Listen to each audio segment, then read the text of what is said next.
शुक्लाम्बरधरं विष्णुं शशिवर्णं चतुर्भुजं प्रसन्नवदनं ध्यायेत् सर्वविघ्नोपशान्तये व्यासं वसिष्ठनप्तारं शक्तेः पौत्रमकल्मषम् पराशरात्मजं वन्दे शुकतातं तपोनिधिं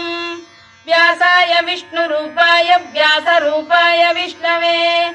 नमो वै ब्रह्मनिधये वासिष्ठाय नमो नमः अविकाराय शुद्धाय नित्याय परमात्मने सदैकरूपरूपाय विष्णवे सर्वजिष्णवे यस्य स्मरणमात्रेण जन्म संसारबन्धनात् विमुच्यते नमस्तस्मै विष्णवे प्रभविष्णवे ॐ नमो विष्णवे प्रभविष्णवे। श्रीवैशम्पायन उवाच श्रुत्वा धर्मानशेषेण पावनानि च सर्वशः युधिष्ठिरः शान्तनवं पुनरे